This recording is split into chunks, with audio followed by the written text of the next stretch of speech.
Mataji. What? Right. Thank you. Thank you. Yes. Okay. So what else? So generally what we do is we tend to forget the good deeds that people do to us. We always remember the bad things people do to us. And on the contrary, we always think the good things that we did to others, and we forget what are the bad things we do to others. So it's actually should be the vice versa. So it makes us, okay, this we can relate to false ego in a sense that when we help others, we feel like we are the doer. So we expect people to remember us. Okay, so this makes us forgetful that it's not us doing it, but the Lord who is controlling the three modes, or because of the Lord is the permitter and the overseer, we are able to help others. So we can relate to false egos like that. Otherwise, we always remain forgetful. Why? Because we forget what are the good things people do for us. Okay, so let's see how we can actually purify our senses, mind, and intelligence. So that is the topic. Yeah, so I'm so sorry. The topic is not mind, body, mind, and soul. It's mind, intelligence, and the soul. So the body, like Kala Mataji mentioned earlier, we have different portions of our body. So actually there are three, right? Our basic unit is what? What is our basic unit? What are we originally? Soul. Okay, yes, we are spirit soul. What are we covered with? We are covered with what kind of body? We are covered by two kinds of body. One is, what are the two kinds of body? Subtle body. Yes, one more. Physical body. Correct. It's actually gross body. Now, gross body is made of the 5 elements. You can touch your body, you can feel all this. Subtle body is something that you can't see because it's subtle. Okay, as the term suggests, it's subtle. You can't see it. All right. Now, this subtle body has 3 elements. What are they? Mind, intelligence, and false ego. Very good. Thank you, Mother. You're very sharp. I thought you were going to say the soul. The soul we already covered. Okay. Right. So with that, we move in. So false ego we already covered in week 19. Okay. So now remaining mind, intelligence. Of course, the soul is the master. So we will cover that. How this mind and intelligence will help the soul, or how the soul is the master of this mind and intelligence. So this is the relation that we will do. Actually, we already covered this in level 1. As for Kala Mataji, we already covered in level 2. Okay, like Kaya Mataji advanced to level 3. So we will do that recap also here. Okay, can we have somebody to read this? 3.42. Jay Mataji, would you like to? Okay, Mataji is not there. Anyone? The English version, Mataji. Yes, yes.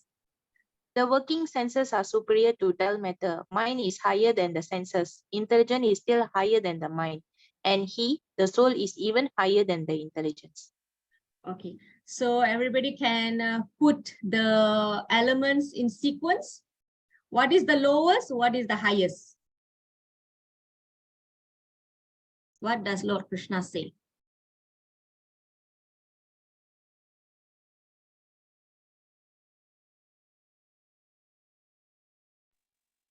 You can Senses type. is the lowest.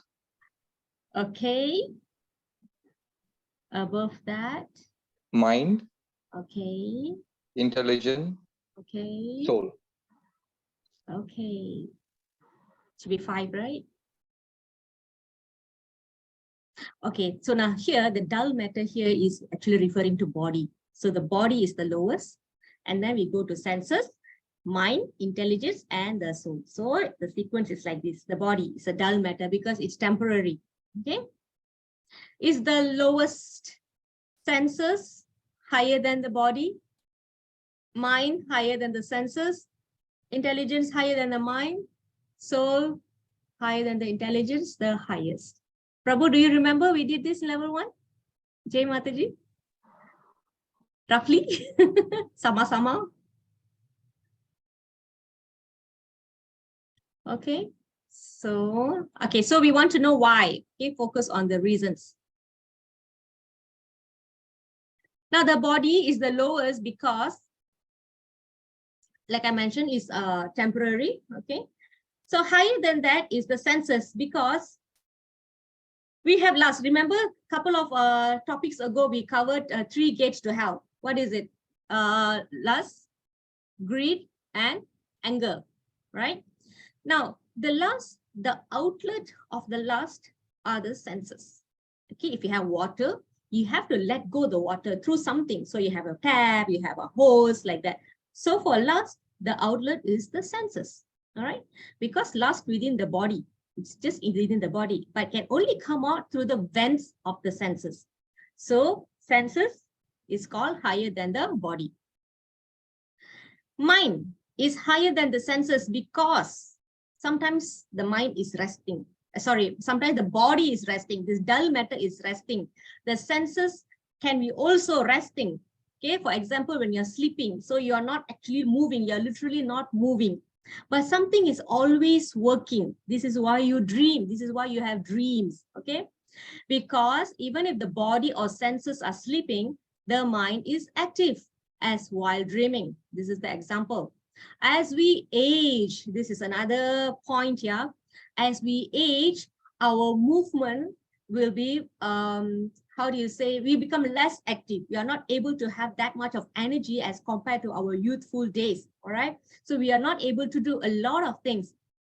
As we age, we notice the mind has desires, but the body does not permit. So whether the body and the senses are active or not, the mind is always active. So mind is more powerful than senses. Okay, so this is how we go up, yeah? Okay, next is intelligence. Intelligence is higher than the mind because above the mind is the determination of the intelligence. Okay, so the intelligence knows, if I do this, I get this kind of enjoyment. Therefore, it is only right for me to engage in these activities again and again so I can have more and more enjoyment. So this is how intelligence behaves, right? It can direct the mind and help us discriminate. This gives me enjoyment. This gives me suffering. So this is where the intelligence comes in. So we have to use our intelligence to tell the mind, no, this is not right. You cannot think this way. No, this is right. You have to go this way. And then the senses will follow the instruction. Okay. Now, above all these people, there is this soul. Okay, because the soul is a part and parcel of Krishna, it is the highest, it is spiritual, and it is meant to serve the Lord. So this is the constitutional position of the soul. Constitution means your basic duty. Your basic duty is to serve, because this is a spark coming out from the big fire, which is the Supreme Lord. Okay. So it has to be spiritual. It has the same quality, but it's just have different quantity. Therefore, that is Supreme Brahman and we are small Brahman. We are just Brahman. Okay. And that is Master, we are servant. Okay. So the constitutional position is we are servant and our duty is to serve. This is our spiritual duty. So materially, we have a lot of prescribed duties as a householder, as a worker, as a mother, as a teacher. You have prescribed duties, so many, but your spiritual position is that we are servant of the Master, the servant of the God. Okay, so I have added some verses from Bhagavatam to relate to mind. Okay, we can have somebody to read. Dachani Mataji, welcome. Long time no see. How are you? Are you there? I'm here, sorry. Okay. Yeah. Thank you so much, Krishna. Mataji, would you like to read the English? No problem. The mind of the living entity continues to exist in various gross bodies, and according to one desire or senses gratification, the mind records different thoughts. In the mind, this appears together in different combinations. Therefore, these images sometimes appear as things never seen or never heard before. Hare Krishna. Thank you, Mataji. So has anyone had any experience? You have some visuals like during your dreams or something that you have seen something, but you actually have not seen them in real. Actually, I have had that many times before. And until I read this verse, I was wondering why I had that. I've not seen this person before. I've not been to these places before. Has anyone else felt like that before in your life? You've had dreams, visuals that you have not been to the places, not met this kind of people. Anyone? No? Hare Krishna, Mataji. When I was very young, the first time I went to India, I wanted to go to Dwaraka. So in my mind, I thought Dwaraka, when you read about Dwaraka, I thought the city still exists and all that. It's underwater. But then when I was in Somnath, we went for the Somnath temple prayers and all that. We were sleeping in the hotel. In the middle of the night, I had a very funny dream. I saw like temples all under the water. I had this kind of dreams, dreams like all, I can only see the top part, but the rest all inside the water and all that. Then I got up and thinking, why I'm dreaming this kind of things appearing in my mind, Why am I dreaming that this temple all in water? Then when my sister-in-law, she's from Gujarat, so when she took us, we went in a boat. So they said we only go to Dwaraka bed, not the city. Then I asked one of the men there, why we cannot go to the city? He said the city is underwater. The Hastinapur, right? So we are only going to Dwaraka bed where before Krishna built the city, he was staying in Dwaraka bed. So I went there. I felt so disappointed, but then Krishna has already shown me that the city is not there, in my dream. I was looking for a city, but it's already, I didn't know it was in the underwater, is it? Wow. So that kind of thing. It was many years back when the first time I went to India, 96. You sure you didn't watch them in any documentaries or anything? No, I didn't know. I didn't know that time that the city was under the water. So when they took us to Dwaraka bed and then we went there and all that, the people were telling this is where Krishna was before built the city and all that. Yeah, this is also supports the point to a claim that Krishna never existed, Mahabharata never existed, never existed. But they have done archaeological. We have archaeological evidences that they found things that under the water. They have deities and the coins, the money, the gold. Yeah, there are potteries where they used and all that. Dating back, I think 7,000 years back and all that. Yeah, so it matches, right? Very good. Thank you, Mataji. Very nice. Thank you, Hare Krishna. Okay, so we have some impressions that's on our mind, and that is an evidence that we have transmigrated. Okay, all the impressions are there in the mind. And sometimes we can, Prabhupada explained in the purport that sometimes the activities of the living entity when we were in a dog's body also imprinted in our mind. So that is an example. So like that, we have taken so many births, right? So all the impressions can come to our mind. So you'll be wondering, why so weird? I have not experienced this before in real life. So why is it coming? Okay, because we have experienced this in different bodies. So the activities always appear. The activity that appear may seem like never heard or seen. Okay, so the mind will continue to another body, go through different bodies. Okay, so just like even when you're in this life, you will have a dream from your childhood. Okay, sometimes I dream some current issues, but it's happening in my childhood house. That kind of dreams also will tend to have. So what has been strongly imprinted in the mind, it will flash in front of our eyes. Okay, so like this, we can also explain what happens at the time of death. Okay, so this is okay, the mind of the living entity continues to exist in various gross bodies according to one's desires for sense gratification. The mind records different thoughts. In the mind, these appear together in different combination. Therefore, these images sometimes appear as things never seen or never heard before.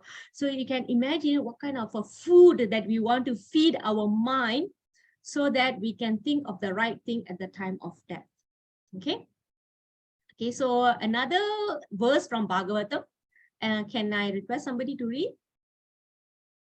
This is also on, you see, yeah, this mind. This is from Canto 4. This is from Canto 5. Okay. Saras Mataji, you're here.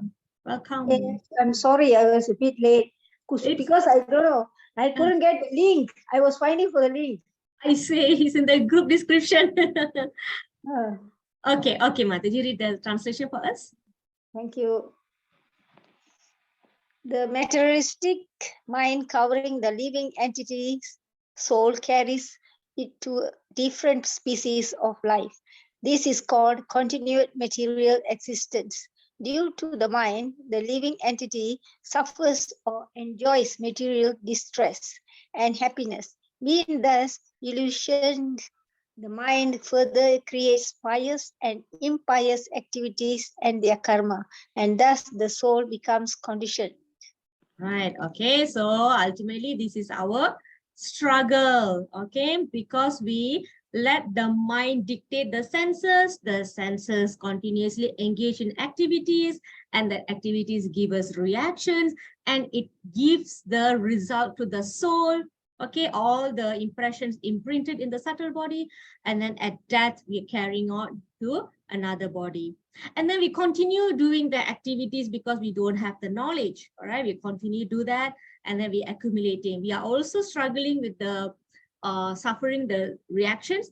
At the same time, we are also adding on. So this process goes on for eternity. Okay, so because of the mind, the living entity suffers to enjoy material distress and happiness. So this is either you have accumulated pious credit or bad credits. Okay, you still have to go through that. Okay, so this way, when the cycle goes on and on and on, the soul becomes conditioned with this cycle. Okay, so it's difficult to break free. Okay, so we move on. Remember the story? Remember the story? Hala Mataji, do you remember the story? We did this in level 1.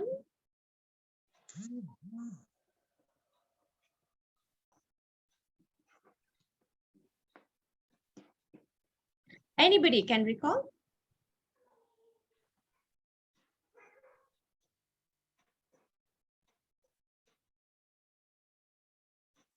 Now, this genie is like our mind. Jai Mataji, are you there? No? Hi, yes, Jai Mataji. Mataji, do you remember the story? No, Mataji. I'm so sorry. Thomas Sundram Prabhu, would you like to help us? Yes, Mataji. Genie is like our mind, and we should always keep the mind engaged. The story deals with the genie and then the owner. So when the owner gives some job to the genie completes it very fast and then asks for more work. So one day he gives something to do one after another. If he doesn't give, what the genie will do? What the genie said he will do? Genie will cause more destruction. No, the genie say he will eat the owner up. Yeah, destroy him. Yeah. Yes. Okay, so the genie, thank you, Prabhu, thank you so much. So the genie is the mind, and the genie told the owner, you need to keep me engaged. You need to keep giving me work. If not, I'm going to eat you up. So the owner will give a lot of work. Okay, one after another, like Prabhu narrated just now, the genie will take up the task, but he will finish it. So the owner has to think of something to give to the genie. If not, the genie is going to eat him up. Okay, then he saw the bamboo tree. Okay, you know what? You go up and down, you go up and down, you go up and down until I get another job. So the genie will be engaged in going up and down the bamboo tree. So when he gets some other job, then he will tell the genie, okay, finish already. Okay, you can go up and down the going up and down the bamboo tree. So similarly, like us, we are also engaged in a lot of work, cooking, going to work, taking care of the house, taking care of the kids. Okay, so once you are done, what do? You don't sit idle. You have to take up your chanting beads in chant, or read, or attend classes, or hear something. So keep the mind engaged. So the moment you do not keep your mind engaged in something good, then the mind is going to think of some inappropriate things, okay, that can be destructive to us. Okay, what do you call, what is that saying in English when the mind is not engaged? Very easy one, right? An idle. Devil's workshop. Yes, very good. Okay, so there's so much truth in this, because I am dealing with somebody who has a problem.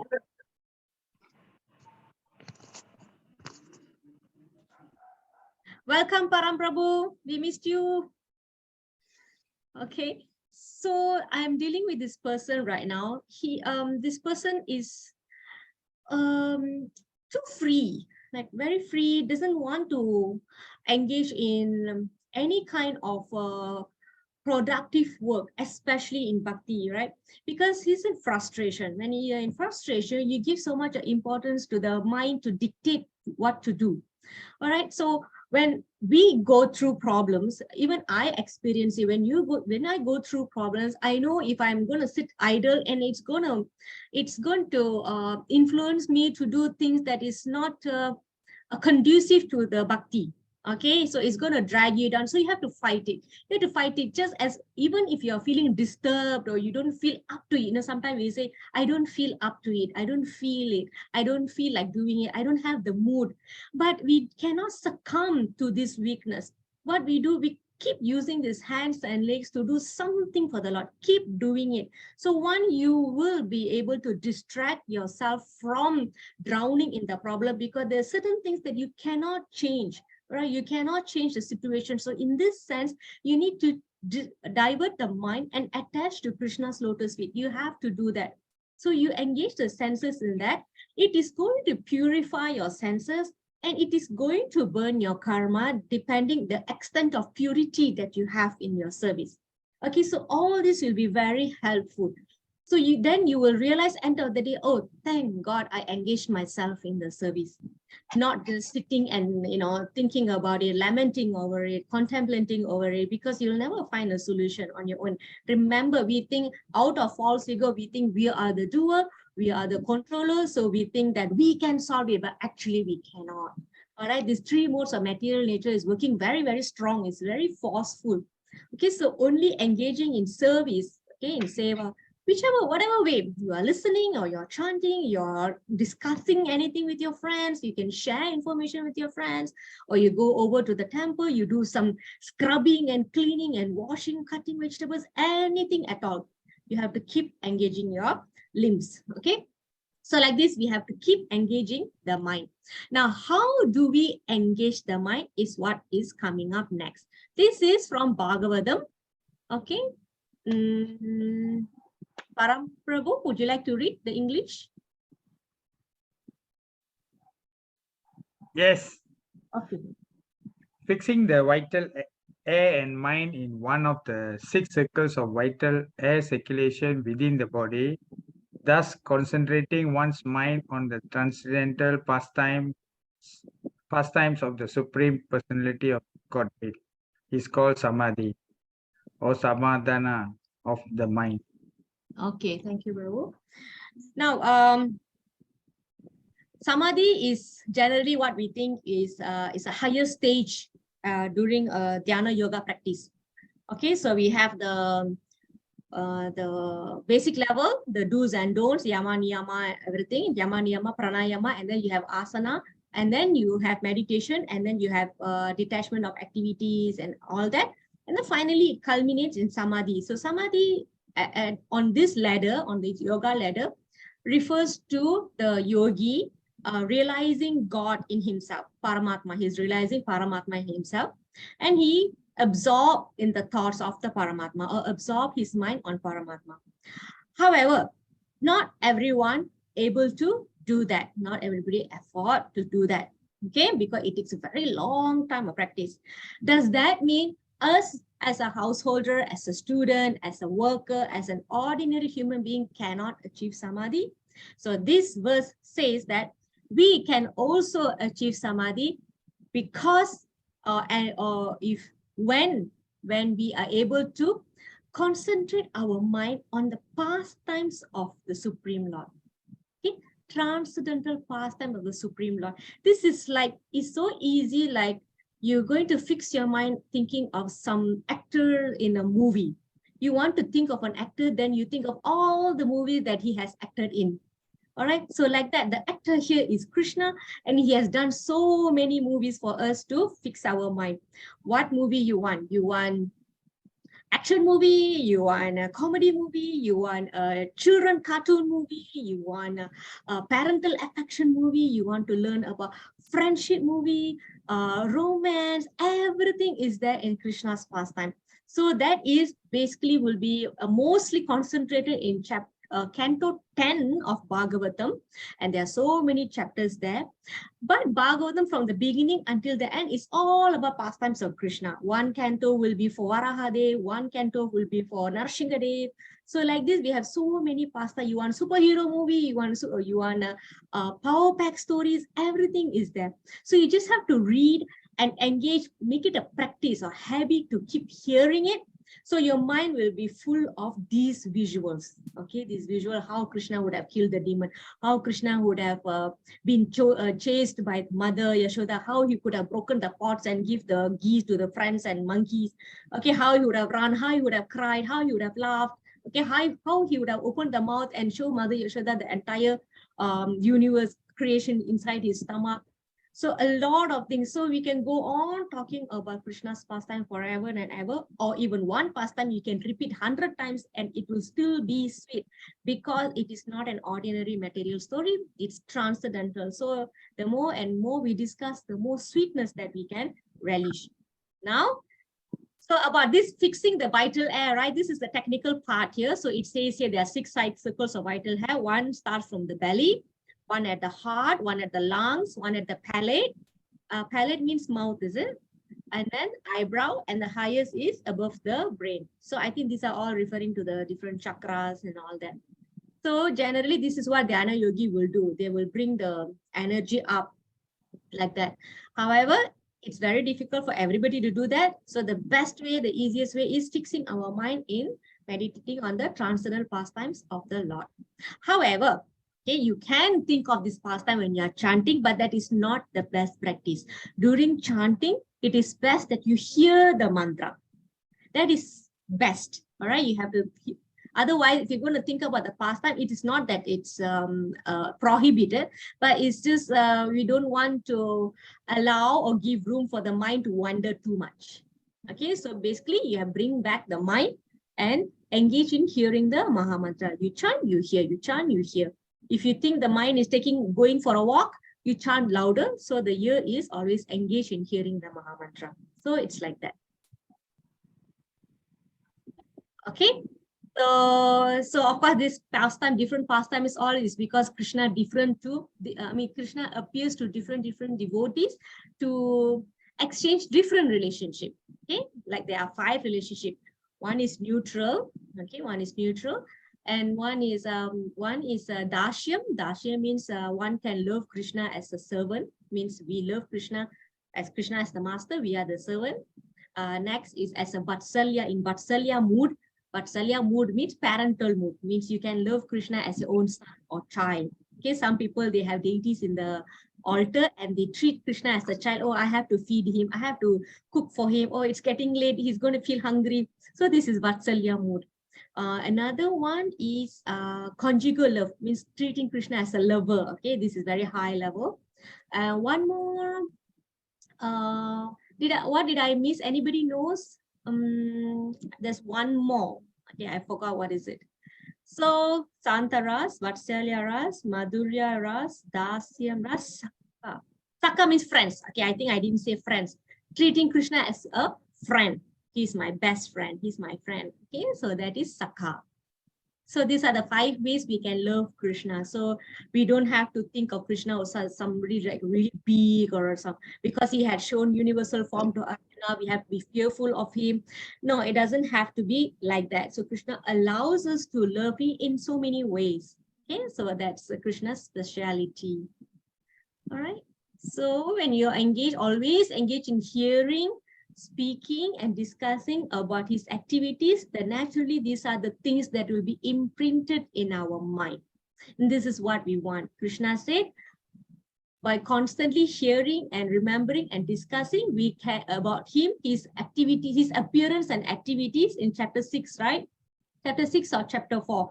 If you keep doing this, then we will go to his abode and we will not return. Okay? If therefore the soul is directly engaged with the Supreme, naturally all other subordinates, namely the intelligence, mind, and senses, will be automatically engaged. So first we engage ourselves in serving Krishna directly, and the rest of these guys, intelligence, mind, and senses, they will be automatically engaged. So, you know, the soul's constitutional position is to serve the Lord. So if you fix that, then intelligence, mind, and senses will be automatically engaged. If therefore the mind is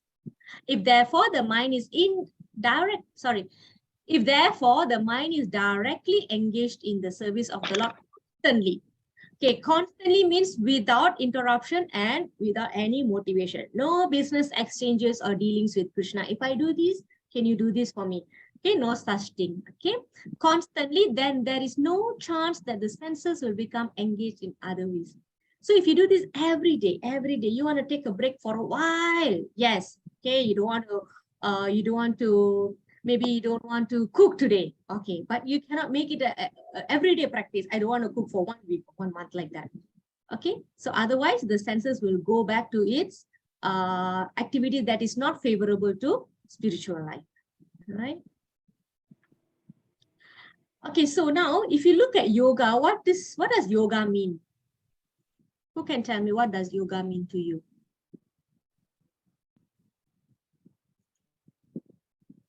Meditation. Prabhu? Meditation. Okay, meditation. What does yoga mean? Meditation is one of the One part of yoga. Yes. Saras Mataji, what do you think about yoga? Mind relaxation, Mataji. Mind relaxation. Okay, what else? Asanas. Asanas, yes, part of yoga. Okay. Ultimately, what is the goal of all these yoga activities? It could be dhyana, it could be asana, it could be meditation. What does yoga mean?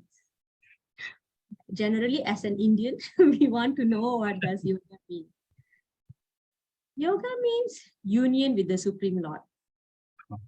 Okay, yoga means union with the Supreme Lord.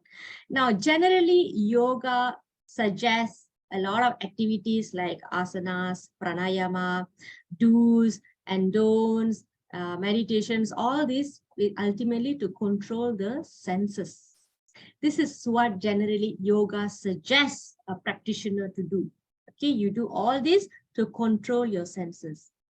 Okay, however, it is not easy to control the senses because we are in Kali Yuga. Okay, there'll be a lot of disturbances, anxieties, depressions, quarrel, what else? Unrestricted indulgence in sense gratification. All this can cause big challenge to control the senses. You cannot sit still by not engaging in something or anything. You have to keep engaging. This is how the life is. Okay, you have to work, you have to go out, you have to see people, you have to do certain activities. You cannot control the senses. Therefore, the Bhakti Yoga suggests that you still do your activities, you still engage your senses, you still function. However, you function in a way that the senses are purified. Okay, you're going to work. That work, the consciousness is you submit the results to Krishna. Or when you get some income, you donate to temple. Or you take the money, you buy groceries, you cook, and you offer to Krishna. Okay, or you use your car, you travel to temple, you refuel. So all these activities you are carrying out as usual per your day-to-day activity is not interrupted. But because you're including Krishna as a center in your life, your activities are purified. So this will be purifying your senses. Now, the control of the senses is that there is chances that a person can fall down at the slightest distraction. Okay, this is why even sage Vishwamitra has also fallen. Okay, such a great sage, right? If you know the story, right? The Menaka story. Okay, but when you are constantly doing something in your day-to-day life, you are purifying your senses. Okay, so that will be very easy, practical thing to do. Okay, for examples, yeah, like this. So we are not saying you cannot eat. You can eat, but there could be some austerities there, like you can fast, then you can feast, and we have prasadam, means you eat what food offered to Krishna. Okay, we are not saying that you cannot enjoy music. You can come over. We also have chanting, dancing, singing, playing instruments. Okay, we are not saying that, oh, you cannot read. All right, this is material activity. We're not saying that. But you can also read or hear, write about Krishna, write poems for him, write songs for him, or write some glorification about him. You can discuss about him. Okay, so this is all we are engaging. You love cooking, okay, you'll cook for Krishna. You love serving, then you can serve. You love to dance, so you can dance for Krishna. Okay, and you like to make friends, you like to socialize, then you associate with devotees. Okay, so Krishna said in Bhagavad Gita that what does this devotee do? They take pleasure in discussing about him. Okay, by doing this, we are keeping all the bad engagements far away. All right. So, do you all remember what is the constitutional position of our spirit soul? Do you all still remember? I just mentioned earlier. Constitutional position. What does that mean? What is the constitutional position of the soul? Anyone remember? I just mentioned it earlier.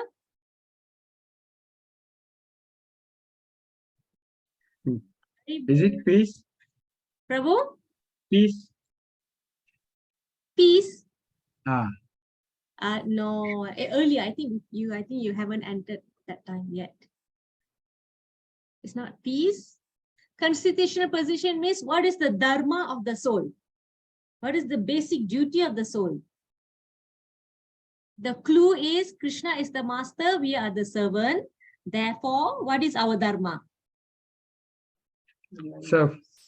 Yes, serve Krishna. Okay, this is the understanding that we need to have. Okay, constitutional position of the soul is to serve Krishna. If we understand this fact and serve him, the intelligence, mind, and senses will never deviate. So this should be our mantra. This is why when we chant Maha Mantra, what is the meaning of the Maha Mantra? O Krishna, O energy of Krishna, O reservoir of pleasure, please engage me in your devotional service. This is what we are asking through that chanting. Because the more and more we serve Krishna using our senses, mind, intelligence, okay, all this will never deviate. They all will be properly situated. Okay, because whatever the soul say, they have to follow. They are lower than the soul in the hierarchy we saw. Okay, let's go again, yeah? So the lowest is body. Above body is?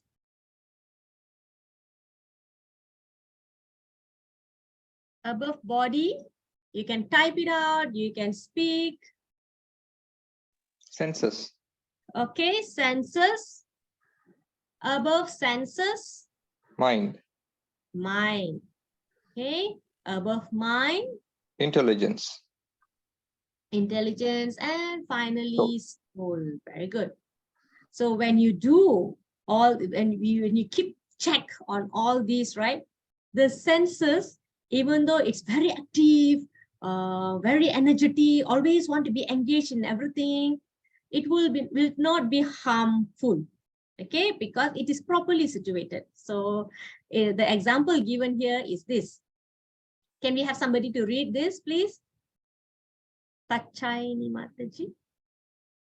Hare Krishna, the senses are very strong, like a serpent, because they can indulge in lust and make one fall. But if by intelligence one engage one's mind in Krishna consciousness, then automatically the mind becomes stronger and the senses will be no more effective than the serpent with the broken fangs.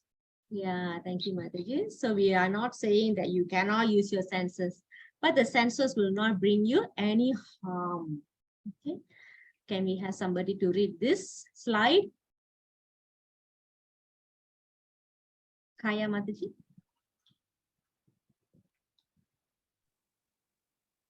Read Mataji. I will, okay. Kaya Mataji. Kaya Mataji, are you ready? Yes. Okay. One may not give up and prescribe duties all of a sudden, but by gradually developing Krishna consciousness, one can be situated in transcendental position without being influenced by material senses and the mind. We cannot artificially try to give up enjoying our senses, but train ourselves in Krishna consciousness by higher intelligence. Okay, thank you, Mataji. So this is what I've been explaining. We cannot give up our work. Okay, Krishna said in Bhagavad Gita, nobody can give up any work because this body needs maintenance. Okay, everybody needs to do work. Okay, Krishna is very practical. Okay, so however, we have to do this without being influenced by the material senses and the mind. Okay, that's why this training is important. We have to regularly do things to train our mind. Okay, so we did this already. So this is an example to see where the soul is. Yeah. Okay, you can see the soul is here, the boss. Okay, next to him is the intelligent. So the intelligent is the next door neighbor, like next door neighbor to soul. So he dictates the soul, the intelligence. So the intelligence controlling the senses using the strings. You call these reins, right? And these reins is the mind.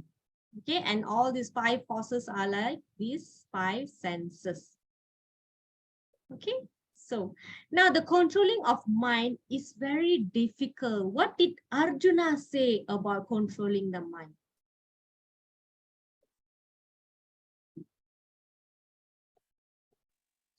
It's easier to control the wind than the mind. Yes, okay. What else he said? What else? Anybody remember? Kala Mataji, do you remember what Arjuna said about controlling the mind? I think only the recently finished Bhagavad Gita students will be remembering this. One who is in knowledge of the absolute truth. Of, is it that's the one, Mataji? No. Remember, I asked you all to revise chapter 6? Oh, yeah. Yeah, if you have read this, you would have known what Arjuna said. Remember this chapter 6, this is an expansion of chapter 6, right? So in chapter 6, Krishna initially taught Arjuna how to do meditation. You have to control this, you have to control that, you have to, fix your focus on the center point of your eyebrow and everything. Then finally Arjuna said, oh, Krishna, this is so difficult. And then he'll give some reasons why this is difficult. Do you remember? You can actually open your Bhagavad Gita and, you can refer. Saparajin and Chapat can do a quick reference. Sonia Mataji, welcome. Jay Mataji, let's hear from you. What do you remember? Hi, Mataji. I'm sorry, I'm just listening. Yeah. Okay. Oh, okay, no problem, Mataji, Ravi. Okay, so remember Krishna was saying how to do dhyana. You have to find a nice place. You have to, focus your mind and this and that. Finally, Arjuna said, oh, Krishna, I can't do this. Why? Arjuna gave a couple of reasons why he can't do this. He goes, oh, Madhusudana, the system of yoga you gave me is so difficult. I cannot do. Because we are in Kali Yoga. Sorry, Jay Mataji, what is it? No, sorry, please let Prabhu go. Prabhu, what did you say? Is it because lots of distractions in the world? Okay, yes. Sama? And we are in Kali Yuga. There's no such thing as a quiet place. We can't meditate. There's just so many things going on. Okay, so all the situation, what does the mind, what does it make? What does it make to the mind? What does it cause to the mind? The mind is an Unfocused. enemy as well. Okay, so when The mind is your enemy as well. yes, okay, that is correct.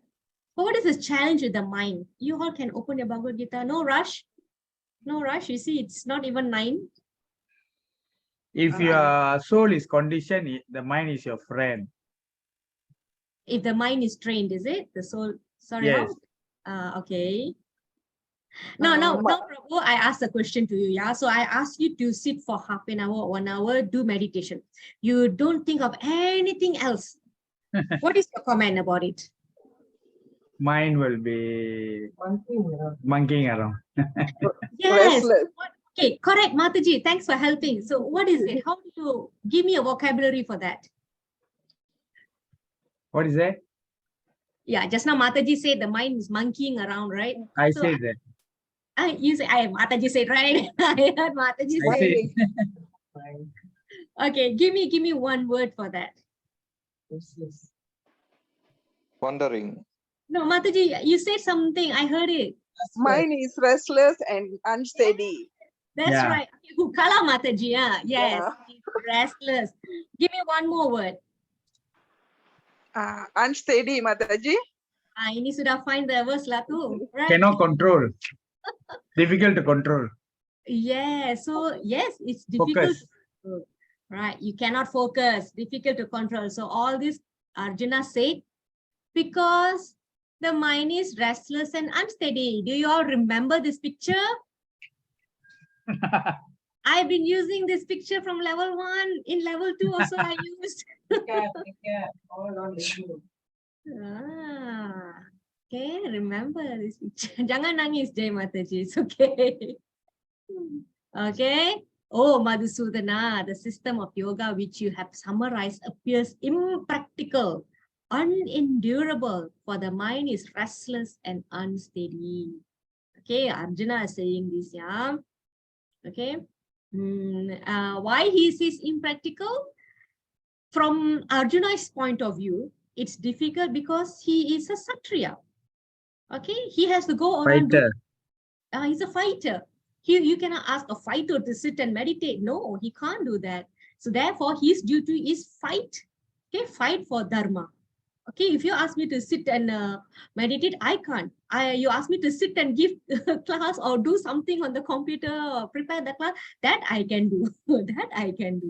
Same thing with Vishwamitra, right? He is What also fighter. he is a King. sorry, can you elaborate? Vishwamitra also is Kshatriya. He's not a Brahmana, isn't it? Yes. Later, he just for the sake of his kingdom, he became a sage. Yeah, because he wants to get some Yeah, skill. because they were suffering from hunger. So he wanted to know, to get the power. Yes, some power or some skills, something like that. He wants to learn. Yeah, so like this, it's impractical for Arjuna because he's a Kshatriya, he's going to be a king, okay? So it's not possible for him to do. So like this, we can also apply to ourselves. Is it practical for us? Cannot. Unendurable. Okay, maybe I can find 1 day or 2 days, but I can't do that every day. Okay, so definitely there's a lot of things coming in and out of the mind because the mind is restless and unsteady. Okay, and of course we can't find a secluded place and things like that. Okay, in level 1 we covered more things, right? Why this is happening? Because congested city life, unrestricted indulgence in sense gratification, and then 2 more things, right? I forgot. Okay, we covered that just recently, level 1, chapter 6. Okay, this is recap, yeah? So please remember this picture. Okay, so what did Krishna say to pacify Arjuna? Did Krishna say, oh, come on, you can do this, you're a Kshatriya? Did he say that? Oh, you're so weak, Arjuna. Did he say that? What did Krishna say when Arjuna said this?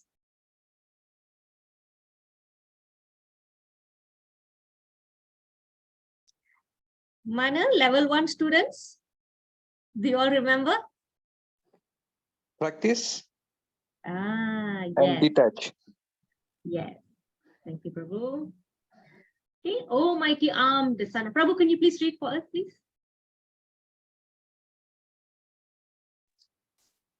Me, Mataji. Ah, yes, yes. Lord Sri Krishna said, O mighty armed son of Kunti, it is undoubtedly very difficult to curb the restless mind, but it is possible by suitable practice and by detachment. Yes. Thank you, Prabhu. Okay, so what Krishna says, did he say, oh, it's okay, you don't need to do, did he say that? No, you are a Satriya, you don't have to do this. He never said like that. See, you can do with practice and detachment.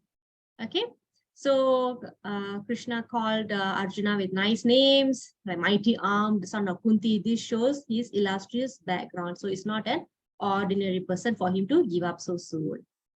Okay, practice and detachment. So this is also what we should do.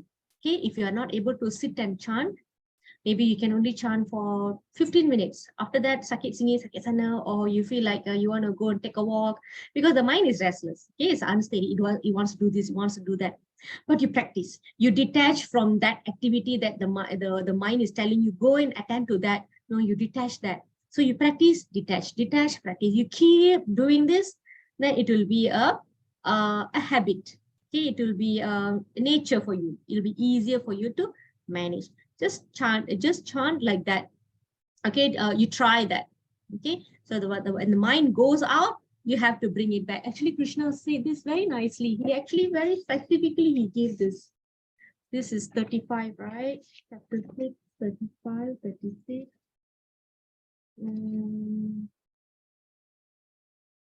I think I saw somewhere.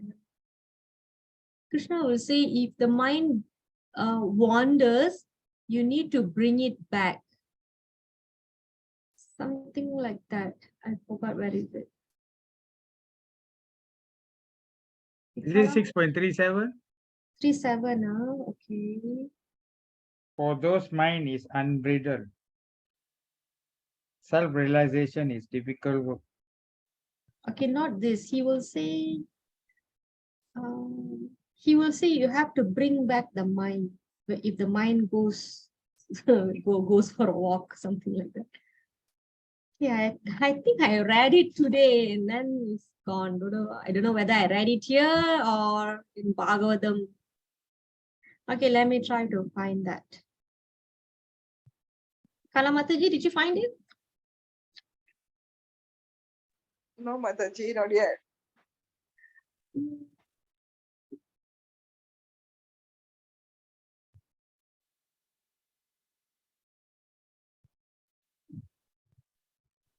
I can't find it now.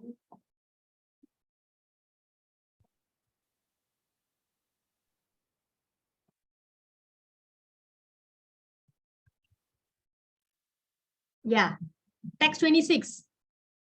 Please read text 26, Param Prabhu. Text 26. 626. Yes, yes. Hold on. 627, 626. 625, 626. From wherever the mind wanders due to flickering and unsteady nature, one must certainly withdraw it and bring it back under control of the self. So we found it. Yes. So this is not my suggestion. Krishna is telling. But this is similar to 6.36. Also says the same thing. If we cannot control the mind, wait, 6.36, right? I told you. This is if you're not able to. Right. It's the same thing for those mind. For one whose mind is unbridled, self-realization is a difficult work. But he who mind is controlled and who strives by appropriate means is assured of success. Yes, it's very relatable. Yes. Very close. Yes. So when we talk about mind distractions and controlling it, we can use text 26 and 36. Very good, Prabhu. Thanks for this connection. We'll remember this. Thank you, Prabhu. Okay, so like this, yeah, you practice. The mind goes out, you bring it back. Okay, goes out, bring it back. Then you say, wait for a while, we'll attend to that later. Okay, you talk to your mind like that. You dictate your mind. Okay, not the mind dictate you. Okay, because you means you are the soul. You are not the body. We cannot say, I have a soul.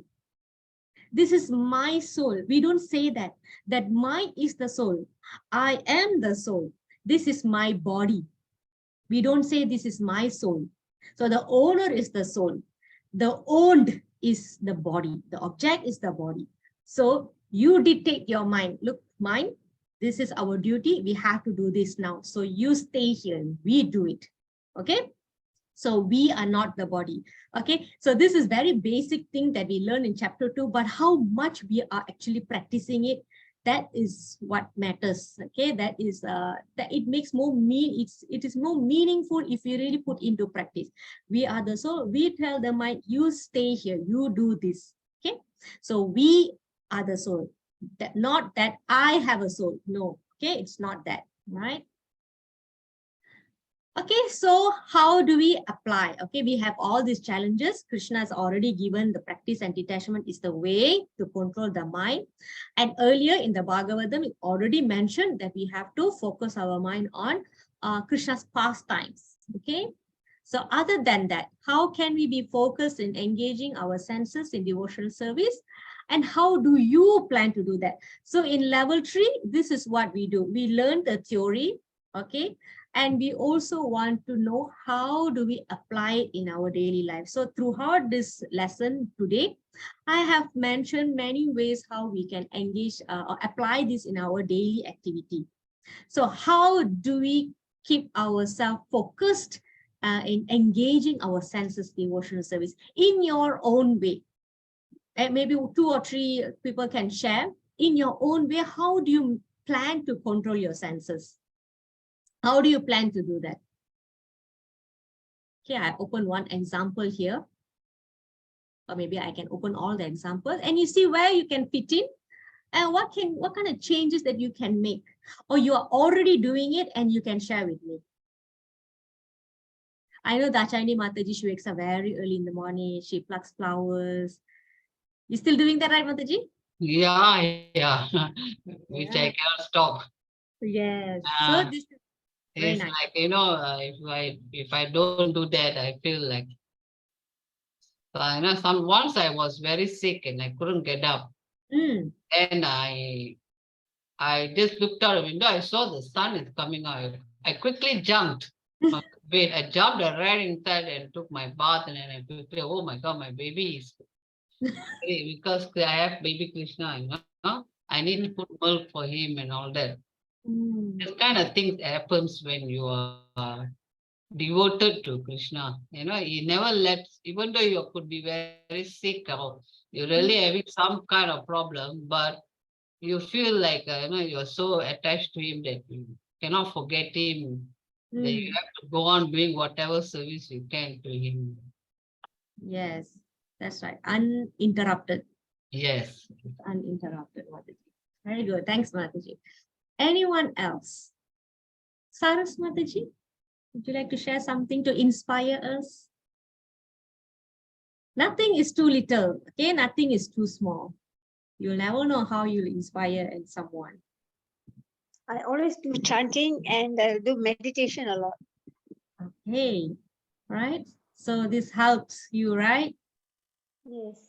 Meditation is the best, I feel.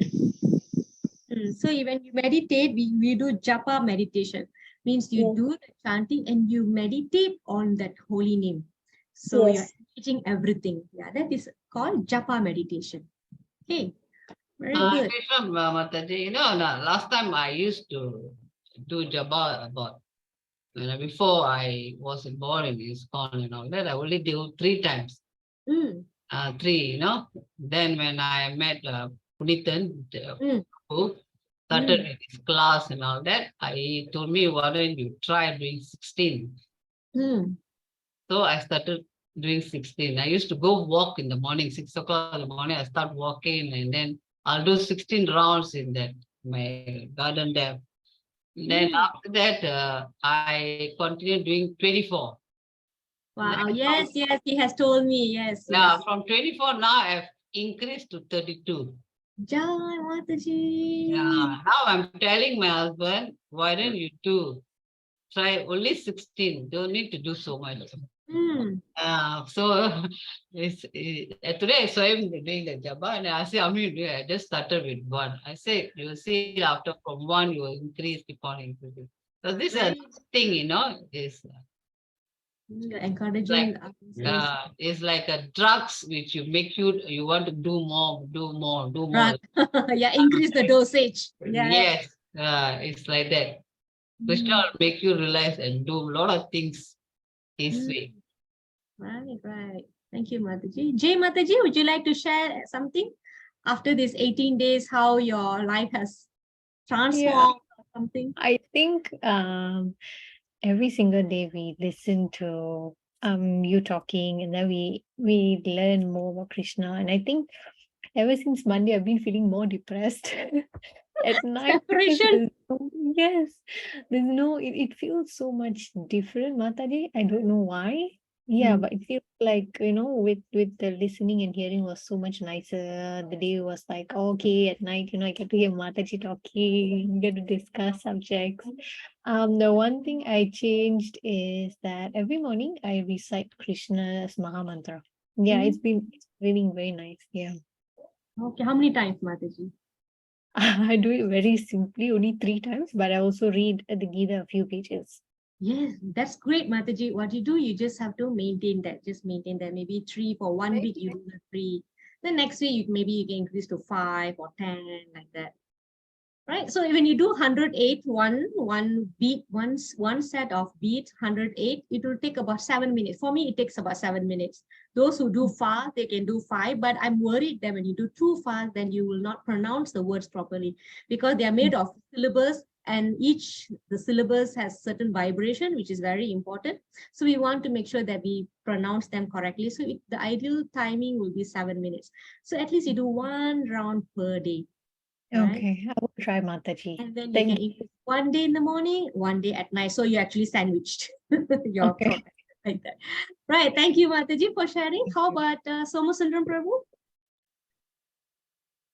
Would you like to share anything? Not the only changes, Mataji, there's no significant changes yet because we just completed few days ago. Yes. But I've just started going to temple every day before I go to work. That is the only change that I can see. Why do you do that, Prabhu? Why suddenly? I'm not sure, Mataji, just felt like it. So every day before I go to work, I go to temple. That is the only change so far. And then maybe I've cut down non-vegetarian food. Oh. So you are controlling some senses that the activities is changed a bit. Yes, thanks a lot, Prabhu. You'll never know how this will inspire others. Very good, Prabhu. So going to temple in the morning is your regulative principles of bhakti already. You are doing something regulatedly. So that is good, right? Because the Krishna in chapter 12, right? He gave 5 levels of bhakti.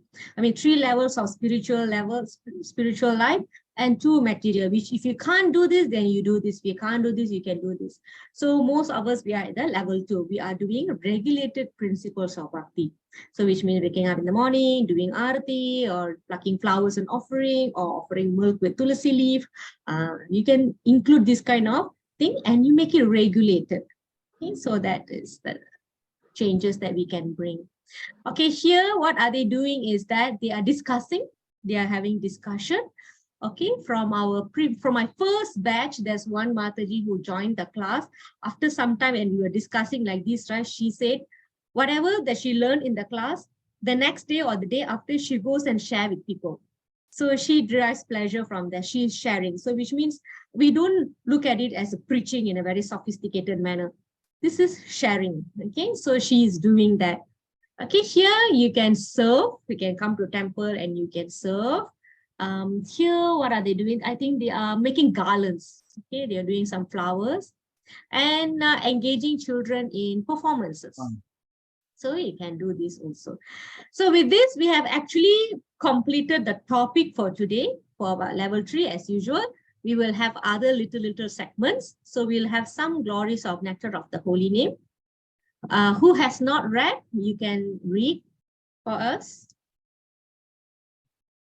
And then there'll be one video, I think. Someone? Anyone?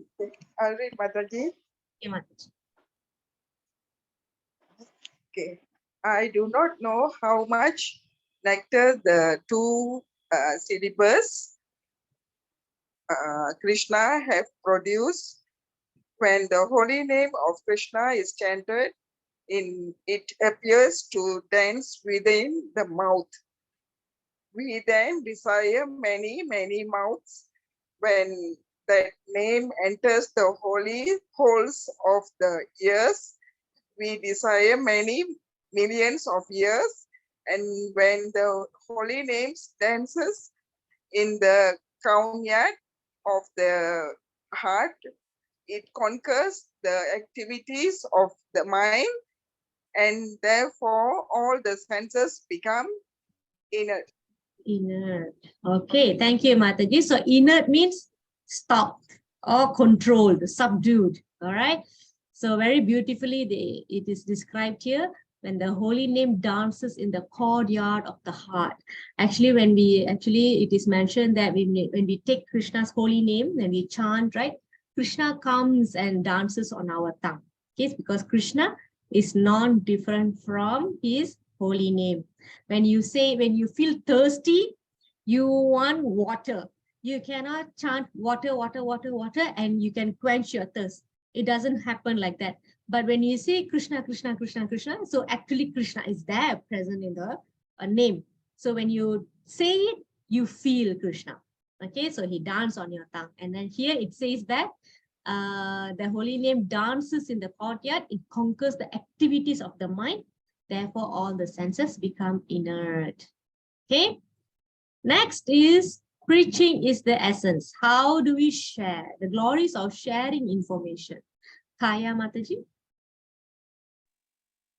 The living entity must preach this knowledge after perfecting himself and understanding his own position as an eternal servant of Krishna. Preaching this is showing real mercy to living entities. Other type of humanitarian work may be temporarily beneficial for the body, but because a living entity is spirit soul, ultimately one can show him real mercy only by revealing knowledge of his spiritual existence.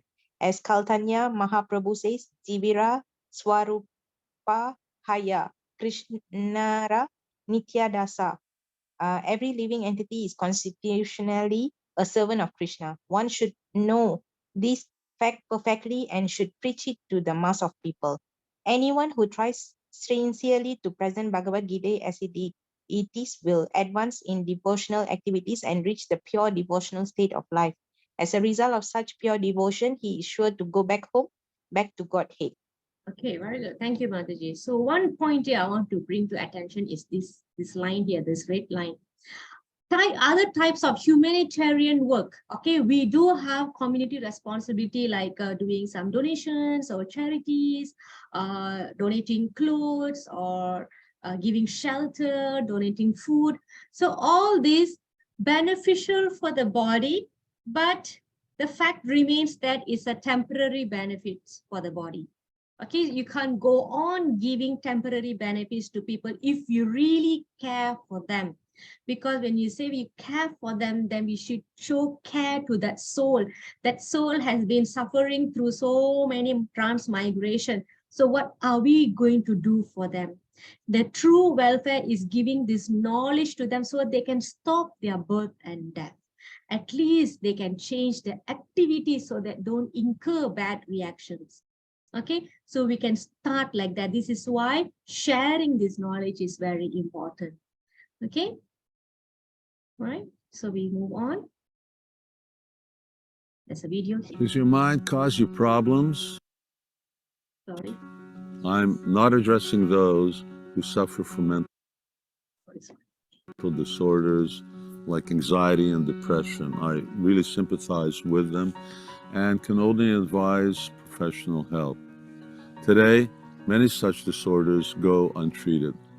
While I think the following advice can help anyone, I'm speaking primarily to those who don't have a clinical disorder, but who are troubled by their minds. In other words, everyone else. The controlled ramblings of the mind are experienced especially when one is trying to meditate.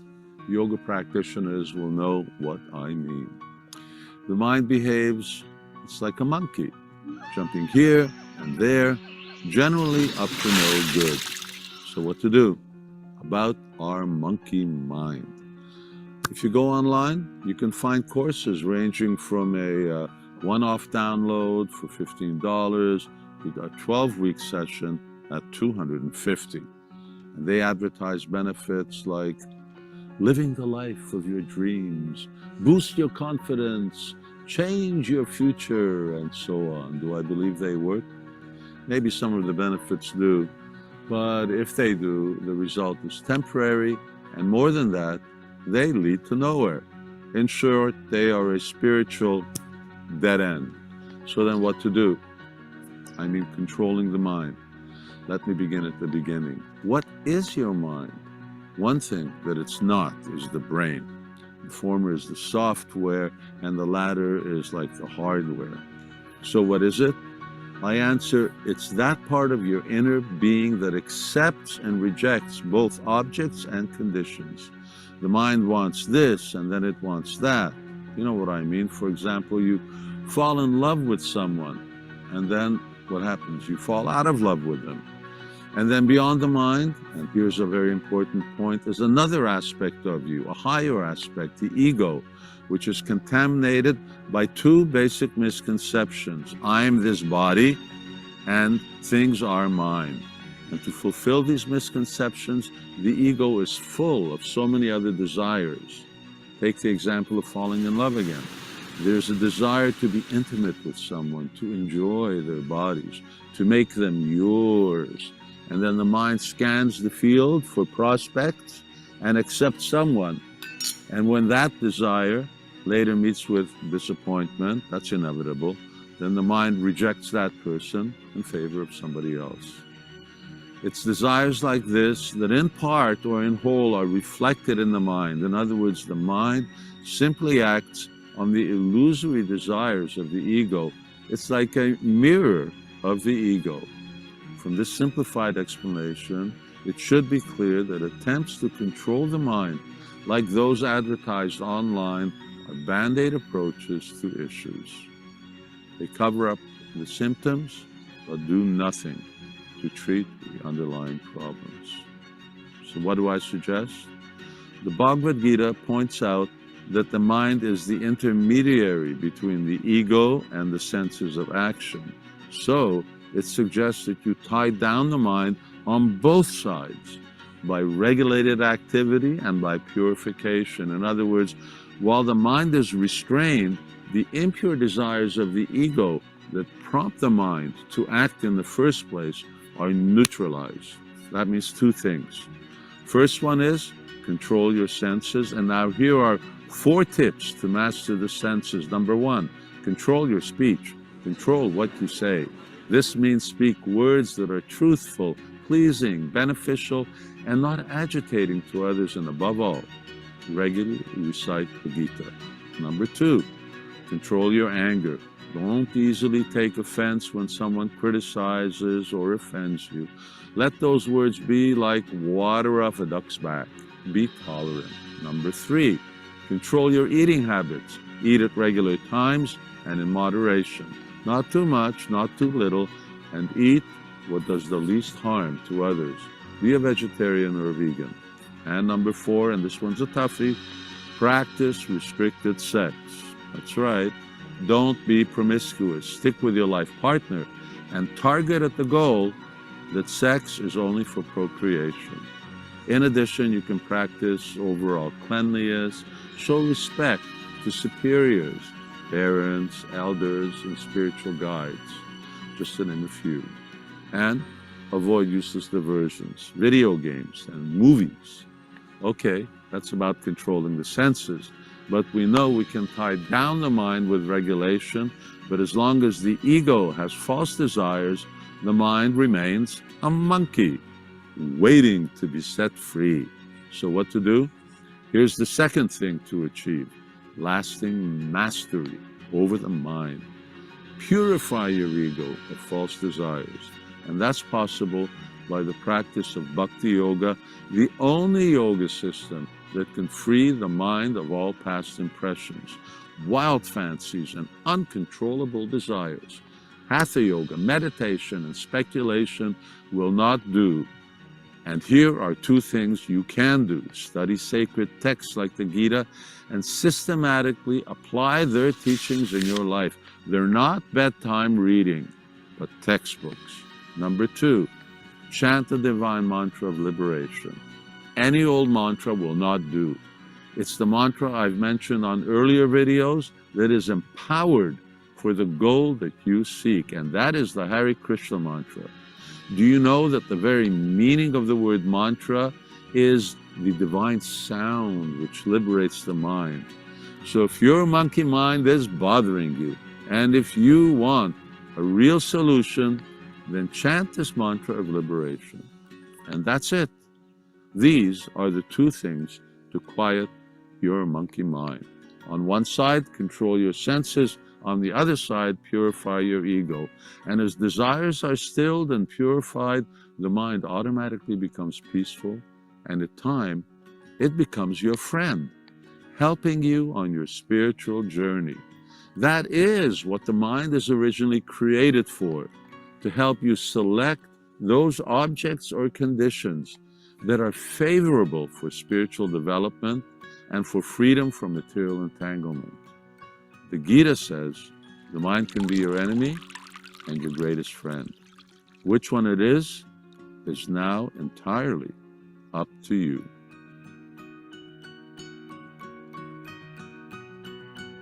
Okay, so that's His Holiness Siva Ramaswamy.